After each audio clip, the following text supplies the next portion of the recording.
Hello दोस्तों, स्वागत है आपका हमारे यूट्यूब चैनल RSBD लर्निंग में। प्रिय लेखपाल साथियों, आज की इस वीडियो में हम सीखेंगे ऑनलाइन खसरा रबी की पड़ताल कैसे फीड करें। तो सबसे पहले हम क्या करेंगे, गूगल पर जाकर सर्च कर लेंगे भूलेख। भूलेख पर क्लिक करने के बाद भूलेख वेब पोर्टल का निर्माण, इस पर क्लिक करेंगे। यहाँ पर क्लिक करने के बाद इस तरह से साइट खुल जाएगी। तो यहाँ पर हमें सबसे नीचे जाकर खसरा लॉगिन पर क्लिक कर लेना है। खसरा लॉगिन पर क्लिक करने के बाद लॉगिन पर क्लिक कर लेना है। लॉगिन पर क्लिक करने के बाद भूलेख खसरा राजस्व परिषद उत्तर प्रदेश इस तरह से खुल जाएगा। यहाँ पर 4 ऑप्शन दिए हैं, बोर्ड ऑफ रेवेन्यू, डिस्ट्रिक्ट, तहसील और लेखपाल लॉगिन। तो हमको यहाँ पे अपने आईडी से, अपने पासवर्ड से खोलना है, तो हल्का लेखपाल लॉगिन पे क्लिक कर देंगे। हल्का लेखपाल लॉगिन पे क्लिक करने के बाद सबसे पहले हम यहाँ पर ज़िला चुनेंगे, जो भी आपका ज़िला होगा। मैं यहाँ पर गोरखपुर चुन रहा हूँ। ज़िला चुनने के बाद तहसील चुनेंगे, तहसील यहाँ पर खजनी ले लिया। यहाँ पर फिर हल्का चुनेंगे, आपका जो भी हल्का रहा होगा। यहाँ पर मैंने हल्का अपना 140 चुन लिया। अब यहाँ पर आईडी, आपकी आईडी जो विरासत का पासवर्ड है वही यहाँ पर पासवर्ड रहेगा, और कैप्चा कोड अंकित कर लेंगे। यहाँ पर मैंने पासवर्ड और कैप्चा कोड अंकित कर लिया है। इसको अब लॉगिन पर क्लिक कर देंगे। लॉगिन पर क्लिक करने के बाद इस तरह से ग्राम फसली वर्ष खुल जाएगा। यहाँ पर हम गांव का नाम चुन लेंगे।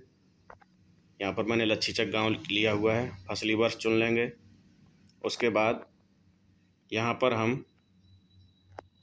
रबी की फसल की यहाँ पर पड़ताल फीड करेंगे। उसके बाद हम आगे बढ़े पर क्लिक कर देंगे। आगे बढ़े पर क्लिक करने के बाद खसरा प्रारूप, प्रविष्टि, संशोधन, डिलीट, रिपोर्ट, पीछे जाएं, ओपन हो जाएगा। अब हम प्रविष्टि पर क्लिक करेंगे। प्रविष्टि पर क्लिक करने के बाद इस तरह से खुलेगा। तो यहाँ पर गाटा संख्या 1 डालेंगे। गाटा संख्या 1 में कई पार्ट हैं। पहले हम 1 का को दर्ज करेंगे। भाग 2 पर क्लिक कर दिया हमने। भाग 2 पर क्लिक करने के बाद फसल का नाम, क्या बोया गया है, हमारे यहाँ गेहूँ बोया गया है तो गेहूँ चुन लेंगे। सिंचाई की विधि क्या है, सिंचाई की विधि हमारे यहाँ बोरिंग है, डीजल वाला, तो यहाँ भर लेंगे। और गेहूँ का सिंचित क्षेत्रफल जितने में बोया गया है वो यहाँ पर अंकित कर देंगे। ये क्षेत्रफल हमने अंकित कर दिया। अब यहाँ पर हम सुरक्षित पर क्लिक कर देंगे। सुरक्षित पर क्लिक करने के बाद हमारा इस तरह से सबसे नीचे फसल का नाम, फसल का क्षेत्रफल, सिंचाई की विधि, इस तरह से ये फीड हो जाएगा। फीड होने के बाद अगर हम दूसरी फसल यहाँ पर जोड़ना चाहते हैं तो यहाँ पे फसल जोड़ने पर क्लिक कर देंगे, और इसी तरह से डाटा को एंट्री करके सुरक्षित पर क्लिक कर देंगे। अब भाग 3 पर क्लिक करेंगे। भाग 3 पर क्लिक करने के बाद दैवीय आपदा आई है तो ठीक है, नहीं आई है तो नहीं पर क्लिक करके सुरक्षित कर देंगे। इस तरह से ये सुरक्षित हो जाएगा। उसके बाद भाग 4 में हमको क्या करना है, जैसे कि वृक्षों की संख्या है। मान लिया कि वृक्ष हैं, यहाँ पर हमारे यहाँ आम का पेड़ लगा हुआ है तो कितने पेड़ लगे हुए हैं, मान लिया 2 पेड़ लगे हुए हैं, 1 पेड़ लगा हुआ है, जो भी संख्या रहेगी यहाँ पर जोड़ देंगे। आम के अलावा यदि और वृक्ष है तो वृक्ष जोड़ने पर क्लिक करेंगे, यदि नहीं है तो सीधा सुरक्षित कर देंगे। यहाँ पर सुरक्षित करने के बाद यदि वृक्ष की सूची में वृक्ष का नाम नहीं है तो कृपया यहाँ जोड़ें। मान लिया इस वृक्ष की सूची में इसमें वो पेड़ नहीं है जो खेत में लगा हुआ है, तो यहाँ पर क्या करेंगे, उस वृक्ष का नाम अंकित कर देंगे। मान लिया शीशम है, कोई भी पेड़ हो सकता है जो आपके यहाँ हो लेकिन इस सूची में न दिया गया हो, तो वृक्षों की सूची में जोड़ने पर क्लिक कर देंगे। इस तरह से पेड़ उसमें जुड़ जाएगा।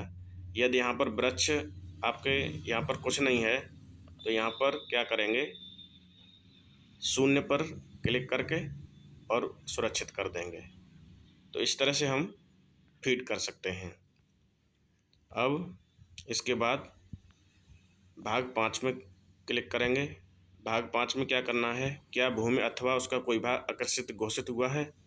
यदि कोई आकर्षित घोषित हुआ है तो हाँ क्लिक करके उसमें किस धारा के अंतर्गत हुआ है, क्षेत्रफल कितना घोषित हुआ है कृषित, और ये सब स्थायी है अस्थायी है, इस तरह से ये सारी एंट्री जो दी हुई हैं सुरक्षित कर देंगे। नहीं है तो नहीं पर क्लिक करके इसे सीधा सुरक्षित कर देंगे। सुरक्षित करने के बाद अब पहुंचेंगे प्रविष्टि भाग 6 पर। भाग 6 में है क्या भूमि अथवा उसके भाग को लीज पट्टे पर दिया गया है। हमारे यहाँ पर पट्टे पर नहीं दिया गया है तो नहीं पे क्लिक कर देंगे। नहीं पे क्लिक करने के बाद हमको कोई डाटा एंट्री इसमें करने की ज़रूरत नहीं है, सीधा सुरक्षित कर देंगे।